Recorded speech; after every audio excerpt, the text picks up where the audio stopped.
Hey guys, today is September 24th and I just got 12.5.4 in my Model 3. This is a hardware 3 car with an Intel processor. I know a lot of people are still on 12.3.6. I really hope that you get upgraded here so you have hands-free full self-driving as soon as possible. A lot of people have been upgraded to 12.5.2.1 and a couple cars may still have 12.5.3.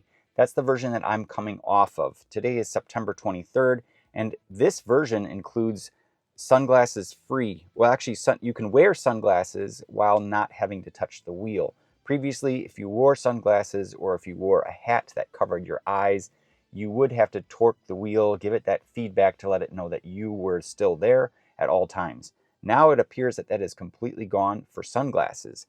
I did not bring a hat with me, but I'm pretty sure that's going to operate the same. It mentions that it detects a hat and it will ask you to pay attention, and then you'll get the blue flashing bar at the top that indicates you need to touch the wheel every so often. So I'm going to take it here 7-minute drive and test it out with sunglasses. Actually, Smart Summon is included with this version, as it was with 12.5.3. It's possible that has been modified a little bit to get some of the bugs out. I mentioned in a previous video why AS is delayed by so much, why everybody's still waiting. I believe it's because of 3 main reasons. So if you're interested to hear about those, check out my previous video. But without further ado, let's go ahead and get started and see how this works with and without sunglasses. So moving forward, attention monitoring is active, and you can tell that by seeing the little green dot there up at the top, and it's moving over here into the left lane. We are at a 4-way stop and waiting here to move forward, and really nice pushing through this intersection. Okay, here we go. I'm going to test this out with the sunglasses. So my eyes are looking straight forward, as you can see. So it's not triggering any messages or warnings. But the number one thing I'm curious about is if we get a message. So let's test this out. We've got something in the road. Ooh, going right over some roadkill. Nice guts and juice going all over my tires there. Wonderful. Great start to the day. All right. That's one thing I would really love, is if full self-driving could avoid roadkill. That'd be awesome, right? Okay, going forward. This is another 4-way stop. Did really nicely there. Very assertive. And by the way, I am in the assertive setting for full self-driving, and I always use the assertive setting, by the way. Okay. Here we go.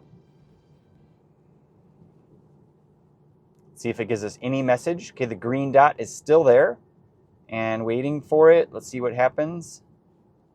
It recognizes, or it might not even give you any message whatsoever.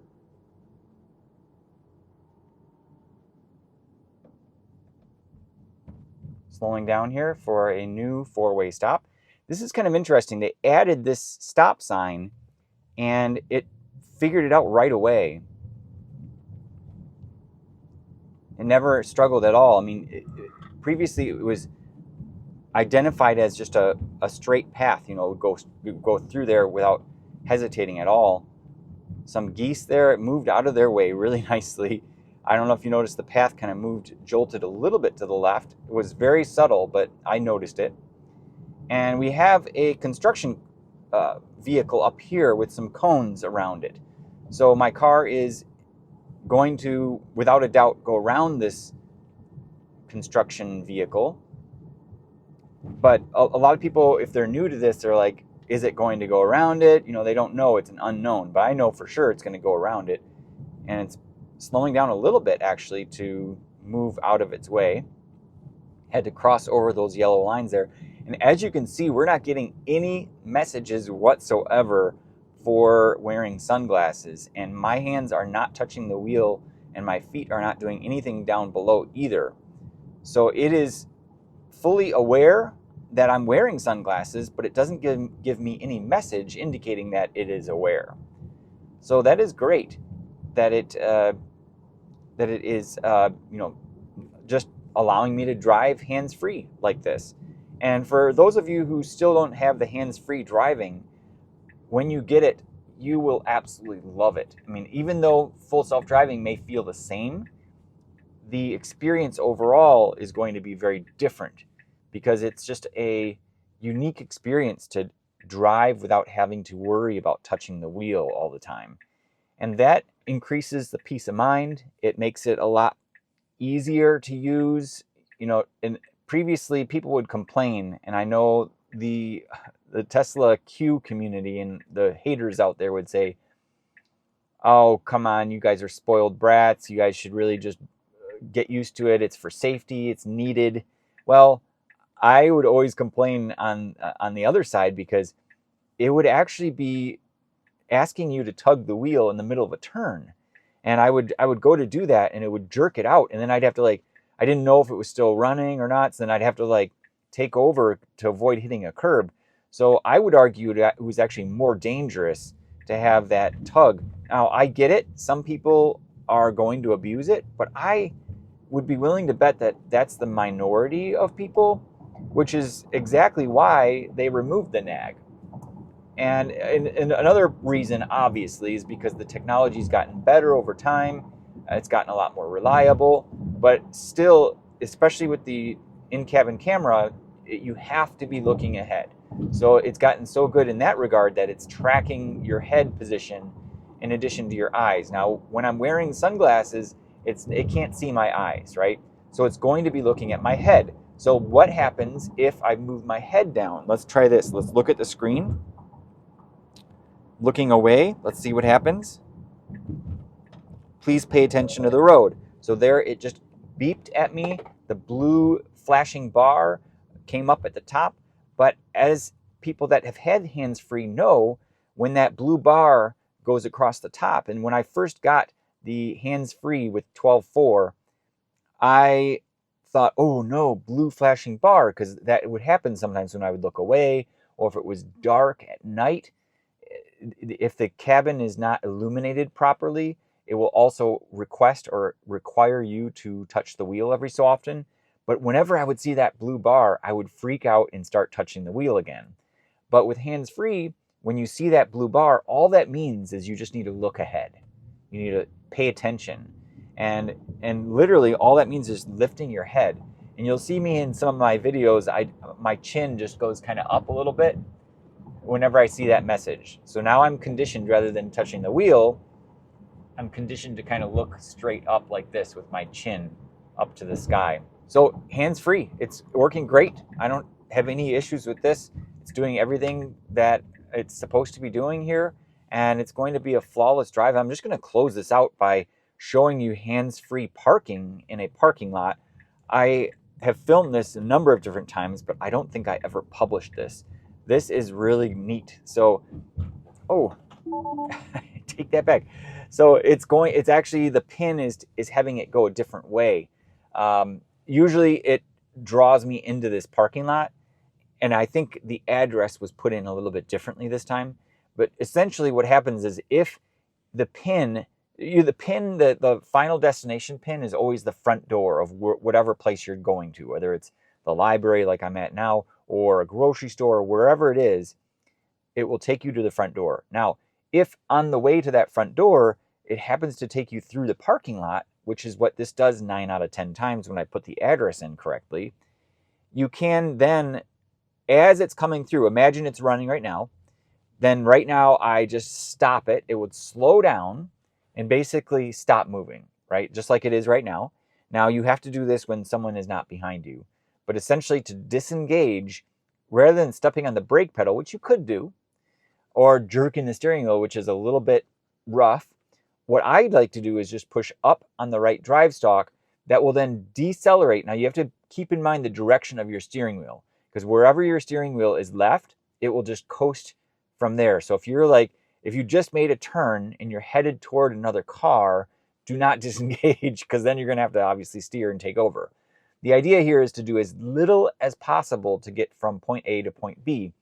And to do that, you disengage, coast to a stop like now, and then you simply select your parking space and you say start. So here it's going to go forward and park in this spot that I just told it to. And then you simply, after it's done, it already puts the car in park. And you don't have to do anything except for get out of the car. You don't have to turn the car off. You don't have to lock the car. because when you walk away, it locks automatically. That's a setting you can configure, which I highly recommend, by the way, if you're new to owning a Tesla. So it's very, very convenient. I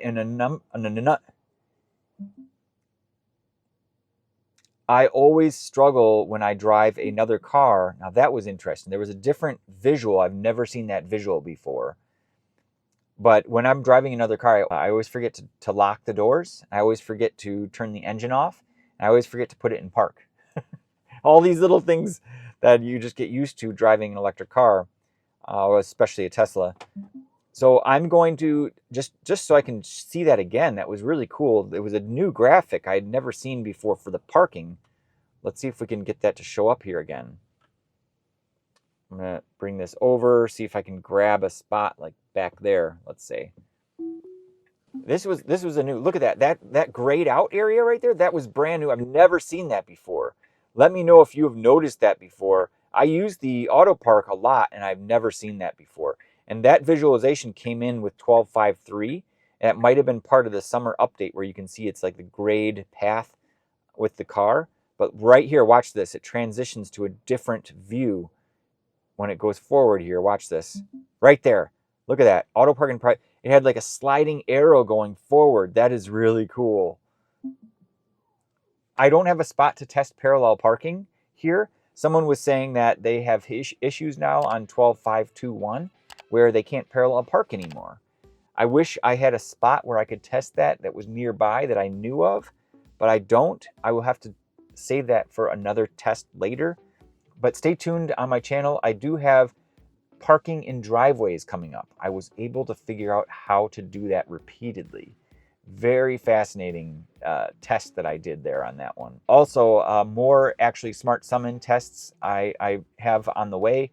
And then I have some product reviews. I have some new LED lighting, really awesome product reviews coming. So a lot of exciting content. I also want to publish a video on how to film inside of your car. A lot of people want these software updates sooner, and I'm pretty sure Tesla's not letting anyone into the OG group. OG standing for Original Gangsta.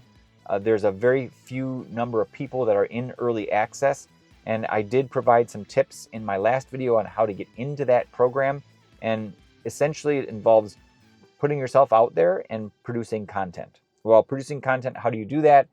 You need to film, you need to document things. And I have a lot of this material in the description of my videos, all the video gear and accessories that I have that I use on a regular basis to film. So if you are interested in getting into that, I will be doing a video in the near future on how to film in your car and how to make these types of videos. So stay tuned for that as well.